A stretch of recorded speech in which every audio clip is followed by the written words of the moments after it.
ঘটনা আপনাদেরকে বলি। ঠাকুরগাঁয়ের এক মা, তার নাম হচ্ছে শিল্পী বেগম। এই মা তার নিজের বাড়ি ভাড়া এবং মুদির দেনা মেটাতে না পেরে তার সন্তানকে 30,000 টাকায় বিক্রি করে দিয়েছে। আরো দেখেন, হাফিজুল ইসলাম এক অথর্ব বাবা, যে শুধুমাত্র এই জন্য তার সন্তানকে 6,000 টাকার বিনিময়ে বিক্রি করে দিছে, কারণ সন্তান এবং সন্তান নিয়ে তার মা যখন গার্মেন্টসে যায় তাকে অ্যাকসেপ্ট করে না। সন্তান সহ গার্মেন্টসের চাকরি সে ঠিকভাবে করতে পারে না, এই জন্য সে আর তার স্বামী মিলে মাত্র 6,000 টাকায় সন্তান বিক্রি হচ্ছে। কিসের জন্যে? নিজের দারিদ্রতা নির্মূল করার জন্য। বানিয়াচং উপজেলার একটা কাহিনী শোনেন। রহিমউদ্দিনের স্ত্রী আকলিমা বেগম, তিনি মাত্র 6,000 টাকার বিনিময়ে নবজাতক বিক্রি করে দিয়েছে। কেন বিক্রি করেছে জানেন? এই তার গরিব স্বামী তাকে নিয়ে বানিয়াচং হাসপাতালে ভর্তি করাইছে। যে পরিমাণ টাকা আসছে এই গরিব মানুষের পক্ষে দেওয়া সম্ভব হয় নাই। তাকেও বলছে যে না, আমি তোমার বউকে রিলিজ দেবো না, টাকা আনো।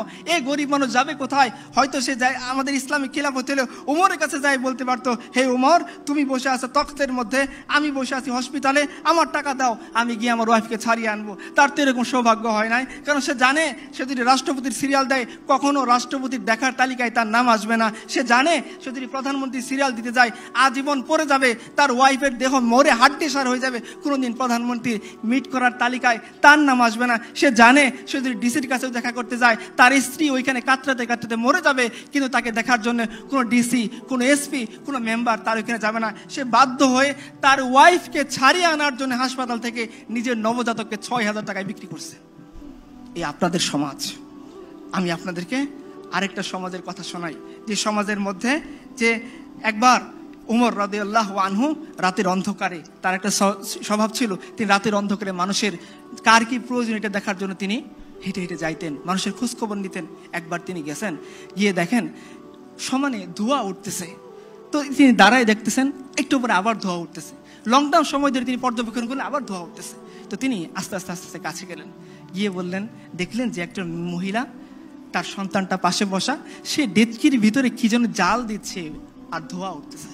তো বলছে, মা আপনি কোত্থেকে আসছেন, কি করতে আসছেন? বলছে, দেখো খলিফা উমরের সাথে দেখা করতে আসছিলাম, এখন তো রাত হয়ে গেছে, তাবু খাটে সে কখন থেকে অপেক্ষা করতেছি, এই সন্তানটাকে চেষ্টা করতেছি একটু ঘুম পাড়াবো, কিন্তু আমার বুকে দুধ নাই, এই বাচ্চাটা ক্ষুধার যন্ত্রণায় কষ্ট পাচ্ছে। তো আমি একে সান্ত্বনা দেওয়ার জন্যে একটা হাড়ির মধ্যে কয়েকটা পাথর নিয়ে জাল দিচ্ছি আর বলতেছি, দেখো বাবা রান্না হচ্ছে, তুমি একটু অপেক্ষা করো, রান্না হচ্ছে, তুমি একটু অপেক্ষা করো। এই দৃশ্য দেখে আমিরুল মুমিনিন উমর রাদিয়াল্লাহু আনহু বাচ্চা শিশুর মতো কাঁদতেছেন। দ্রুত আসছেন, বাইতুল মাল থেকে নিজে আটার বস্তা নিয়ে গেছেন। তার গোলাম বলতেছিল, হে আমিরুল মুমিনিন, আপনি তো আমাদের সবার আমির, আপনি আমার আকা, আমার মনিব, আমি আপনার গোলাম, বস্তা না আমার পিঠে দিবেন, আমি না আপনাকে নিয়ে যাব।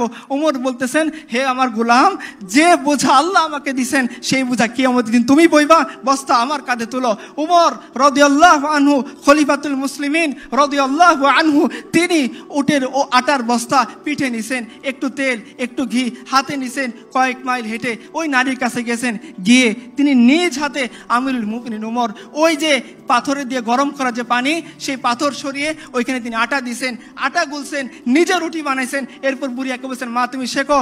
এই উমর খলিফাতুল মুসলিমিন রাদিয়াল্লাহু আনহু তিনি চলে গেছেন ওই বাচ্চার কাছে, গিয়ে যে উমরকে দেখলে শয়তান রাস্তা ছেড়ে দেয়, এই উমর বাচ্চা, আমরা যেভাবে ঘোরাঘোরা খেলি পিচ্চির সাথে, এই খলিফাতুল মুসলিমিন উমর রাদিয়াল্লাহু আনহু বাচ্চা শিশুর সাথে তিনি ঘোরাঘোরা খেলতেছেন আর বলতেছেন,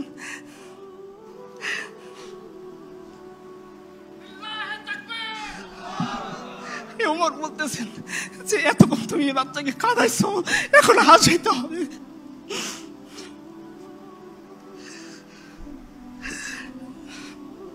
আমি আমার কোন নেতার কথা বলতেছি না যারা মানুষের ভোট ডাকাতি করে নেতা হয়, আমি আমার নেতার কথা বলতেছি যিনি আল্লাহর কাছ থেকে জান্নাতের সার্টিফিকেট পাইছেন। উনি বলতেছেন যে ওমর, যতটুকু তুমি বাচ্চাকে খাওয়াইছো এখন তোমাকে হাসাইতে হবে। এখন আপনারা সিদ্ধান্ত নেন, আপনারা কোন রাষ্ট্রপ্রধান চান, কোন কি চান? উমরের এই যে সময় কাটতেছে এটাই শেষ না, এটাই শেষ না। উমরের জিন্দিগি পরে দেখেন, এক বেদুবা আসছে, একজন প্রেগনেন্ট মহিলাকে নিয়ে এক বেদুইন আসছে, সে উমরের কাছে কিছু চায়। তারও আস্তে আস্তে রাত হয়ে গেছে, সে তাঁবুর মধ্যে অপেক্ষা করতেছে, আর ওদিকে তার স্ত্রীর প্রসব বেদনা শুরু হয়ে গেছে। কাঁদতেছে এই বেদুইন বসে। এখন সে কি করবে? একা তো তার কিছু করার নাই। এই মহিলাকে সে কিভাবে সামলাবে, কিভাবে ওইখান থেকে মদিনার কাছে যাবে? ও ওমরের কাছে ধরা পড়ছে। ওমরের কাছে ধরা পড়ছে। ওমর বলছে, তোমার কি হয়েছে? বেদুইন বলছে, তুমি সরো এখান থেকে, তুমি পুরুষ মানুষ, তুমি কি করতে পারবো আমাকে এই মুহূর্তে?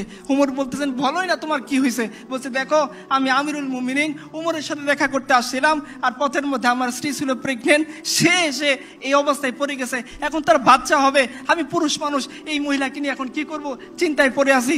ওমর একটু ওয়েট করলেন না, তিনি তার স্ত্রী উম্মে কুলসুমের কাছে গিয়ে বলতেছেন, হে উম্মে কুলসুম, তোমাকে আল্লাহ একটা সুযোগ দিয়েছেন, তুমি সেটা অ্যাকসেপ্ট করবা কিনা? বলছে, কি সুযোগ? বলছে, তোমাকে আল্লাহ সুযোগ দিয়েছে সব কামে করার এক বেদুইন, আমি দেখে আসলাম, সে তার স্ত্রী নিয়ে, গর্ভধারিণী স্ত্রী, তার ব্যথা শুরু হয়ে গেছে, এই মুহূর্তে তাকে দেখার মতো কেউ নাই, আমিও পুরুষ মানুষ, তাকে কিছু করতে পারবো না, তোমাকে আল্লাহ সুযোগ দিয়েছেন, চলো আমরা যাকে ফার্স্ট লেডি বলি, সে আমিরুল মুমিনিন ওমরের স্ত্রী, তিনি চলে গেলেন বাচ্চা হওয়ার জন্য যে সমস্ত ইকুইপমেন্টস লাগে সেগুলো নিয়ে, আর উমর আটার বস্তা নিয়ে দুইজন রওনা হলেন। তার গোলাম ওই দিনও তাকে বাদশা দিলেন। উমর বললেন, না না না, যে দায়িত্ব আমাকে দিছে সেই দায়িত্বের বোঝা আমি তোমাকে দেওয়াইতে চাই না। এই উমর আমিরুল মুমিনিন তার স্ত্রী চলে গেলেন সেই মহিলার কাছে, তিনি মহিলার কাছে তার স্ত্রীকে পাঠাই দিলেন, আর নিজে আমিরুল মুমিনিন উমর রাদিয়াল্লাহু আনহু তিনি খাবার রান্না করতে বসে গেলেন। একটু পর যখন বাচ্চা হইল, ওইখান থেকে বেদুইনের সামনে উমরের স্ত্রী ভিতর থেকে ঘোষণা দিল, হে আমিরুল মুমিনিন, বেদুইনকে বললেন তার ছেলে হয়েছে। বেদুইন এতক্ষণ উমরের পাশে বসেছিল, একটু পরে সে সরে গেল।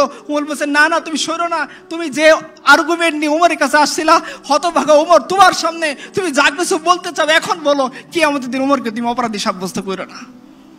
আপনারা সিদ্ধান্ত নেন, আপনারা কোন ধরনের জীবন বিধান চান?